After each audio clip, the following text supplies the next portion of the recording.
Transforming education sector. Kraftshala exists to build India's largest higher education institution committed to job creation. Cutting-edge training tools. And we're basically trying to make education very practical and practitioner-driven. NewsX India A-List proudly recognizes Varun, Satia, CEO of Kraftshala. Hello and welcome. You're watching NewsX A-List, where we bring to you some of the finest and brightest minds of the country. I'm Satia Jindal, and joining us today is Varun Satia, the dynamic founder and CEO of Kraftshala, India's largest marketing jobs providing edtech platform. Varun brings over a decade of experience in marketing, training and entrepreneurship. In 2017, Varun co-founded Kraftshala with a mission to transform India's education system. He believes in a practical, job-oriented approach to learning, which has driven Kraftshala's success. The platform now boasts a community of over 2 lakh members, a 95% advocacy score and a 94% placement rate. Varun has also mentored many industry leaders and conducted numerous sessions at top B schools like IIMs, ISB and Xavier School of Management. Varun, it's lovely having you with us on the broadcast. I'd like to start by asking you, can you tell us the story behind Kraftshala? What specific gaps in the education sector are you aiming to fill? Thank you very much for having me here. Essentially, Kraftshala exists to build India's largest higher education institution committed to job creation. So we want to be the largest job creator in India. To be honest, that's not how we started. So when we started, we were actually training students of elite business schools like IIMs and ISB and so on and so forth. And we were basically trying to make education very practical and practitioner driven. And as we expanded our programs from students of those B schools to other B schools, we kind of realized that that something had materially shifted in the ecosystem. You see, students of these elite B schools are going to get fantastic jobs, whether they were taking a program from us or not. But as we expanded our programs to other students, we kind of figured that the kind of jobs that were coming to those B schools were not really very aspirational. They were not making the students very happy. And there was always that lack of job security, which drove their decision making as well.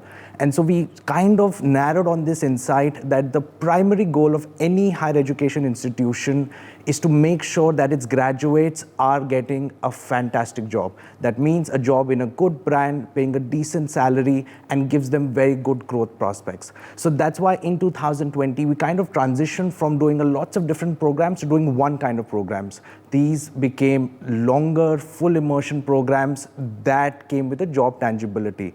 And today, we're quite happy to sort of have placement accountability pledge for each of our programs, which means that if our students don't hit a placement level above a certain salary, most of their fee gets refunded.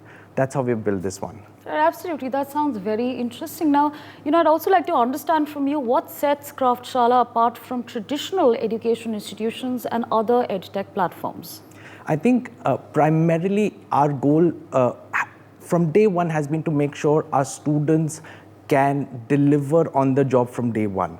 Now, the reason students are struggling to do that is because they haven't solved the kind of problems that they're going to get into the industry. So what that leads to is a long gestation period where students are in internships, then they are in very basic jobs, and then sometimes they never make the cut. We tried and cut all of that nonsense and said that whatever you're going to be doing on the first day of your job, let's make sure that you're prepared for that in the program. So these are very practical programs. We get them designed from some of the best leaders in the industry. The students are solving projects that they would be solving in the industry. As the technology changes in the jobs, so the technology that we're teaching these students also changes, right? So for example, ChatGPT was not really a factor 12 to 18 months ago. Today, it's a large part of every facet of our program. So they're very connected to the jobs that the students are going to be doing in. And obviously, it's like you graduate from a college and you go and do a job and they say, well, you learned it in theory, can you now just do it, right? But if I change that context and say, well, you haven't been swimming before, here's a book on swimming. Now, just go in and participate in a swimming competition. You're obviously going to struggle. But if you have actually done a little bit of swimming for a few days, you've practiced it, you've had some coaches give you that feedback, then obviously you'll do a better job. So these programs are very much trying to make sure that whatever problems you're going to face in the job, let's just make sure that you face them here itself. Right, absolutely. Now, what were the challenges you faced while starting Kraftshala and how did you overcome them? One of the biggest things in the Indian mindset is that good higher education means a government institution. So our best, most celebrated institutions are IITs and IIMs. These are government institutions, right? And very few people understand that that's not the case globally. So a Harvard or a Stanford are not government institutions. These are privately held organizations. So that aspect of private education being trusted in India, that didn't exist. And that's something that we had to solve from day one. It's something that we continue to have to solve today as well. So building that trust in students as well as in recruiters, that we are really trying to build an educational institution committed to outcomes. And as we scale with soul, which means that the outcomes we are giving today are going to be equal or better than the outcomes we provided 6 months ago. And that story is going to continue. I think that's always been our challenge. And we've done a few things to sort of build that trust in. But I think the biggest driver of our success is our students and the stories that they have shared with their community. I think that those stories speak much louder than what anything that we have done in order to sort of get that trust out. Right, absolutely. So I would actually like to elaborate on it a little further. If you could share some success stories of students that have been the most satisfying for you and Kraftshala. We had a student from I think he's from Kota, Rajasthan, named Abhishek, who when he got placed, so he got placed a few months ago in a company called Nestle, and with a salary package of about 17.5 lakh rupees. This person, he had a couple of failures in his life. He had done an undergrad, he had done a postgrad, he had run a cafe.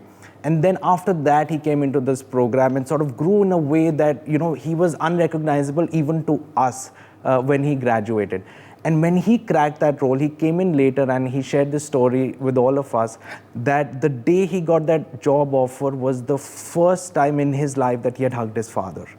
And I think that relationship between students and parents, and that transition that kids have, in our teenage years, we're very rebellious. But as we get into our early 20s, we start to appreciate our parents a little bit more. We always love them, but we appreciate them a little bit more, and we have the capacity to truly tell them how much we care for them. I think that really stands out. I'll take another story, we had a student, Jay, family income of maybe 2 lakh rupees a year, right? That's the family income. Lands a job, goes to his mother and says, you don't have to carry the burden of running this household alone. I can support you there. And I think that for us, just that delight, that confidence that students get once they know that they have a stable source of income in a great brand, working in a Nestle or a Google, and that their career is set, that's everything. Right, that sounds wonderful. Now, how do you ensure that your courses stay relevant and deliver tangible career outcomes for students? Yeah, I think that's really at the heart of the Kraftshala experience. I think the first thing I'll say there is that our courses are not designed by people who learned it off a book. So to design a Kraftshala course, you need to be amazing at your job for over a decade or more. So all of these programs are really designed by people in the industry. The second thing is, a lot of these courses online typically tend to be through recorded lectures. For us, recorded is a very small aspect of training.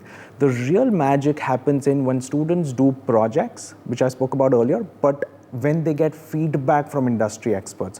So every evening, a student does a project and gets feedback in small groups from industry experts who are actually solving those problems during the day. So we have a very close connection between people who are doing amazing at their job, training people who are just at the start of their career. And what that means is that, let's say something has changed in the industry, a technology, a platform that didn't exist 12 months ago has come in today and made things much simpler. That's the aspect where these experts really help the students learn the new aspects very quickly. The second aspect here is that we run the placement process ourselves. So like I said, the goal of any higher education institute first and foremost is about jobs, which means that we get all the jobs that our students get. So 98%, 99% I would imagine of jobs that our students land, they land through us. which means that these recruiters have direct relationships with us, and so they keep sharing, pieces of information over what kind of skill they want to see in our programs, and that features into the, into the iterations that we do in our programs. Right, absolutely. Now, in your assessment, what regularity measures are necessary to ensure that quality and credibility of offline education is there? I think that's a great question. I think the first aspect is that the job content is changing very rapidly, and that pace of change is increasing. I think there has to be some regulation around allowing programs to iterate very, very quickly. I think that if you make, if you make an approval process where a different body is approving what kind of content a course can teach, then that by the time that approval comes in, things could have already changed rapidly. So I think the first piece around regulation is really about allowing online programs such as ourselves to keep making these iterations very, very quickly. The second aspect is that it's important to bring industry experts into education as much as possible. And I think that the recent national education policy has done a good job of really opening up the sector to practitioners to come in and teach, right? Earlier, you had to be a PhD to become a professor. Now, there is more openness that somebody with substantial experience does not need to go through that process in order to be teaching. I think that's a very important aspect. I think the third aspect is more openness about placement outcomes from online education platforms. So one of the things that we do, and as much as I know we're the only one in the industry, is publish each batch's placement report. Every batch, and we run a batch now every 5 weeks. So you can go to the Kraftshala platform, and on given day you can see placement reports of 16 batches that have graduated thus far, right? And I think that we do that not because regulators asked us to do, but because that's the kind of information any user should have about an educational institution before they choose one. And I think that if there is more openness either from the industry or from the regulatory point of view in getting that information out, it'll help everyone in the ecosystem. Right, absolutely. Thank you so much, Varun, for joining us on the broadcast, sharing your perspectives and your insights with us. For more such videos, subscribe to the NewsX YouTube channel, hit the bell icon.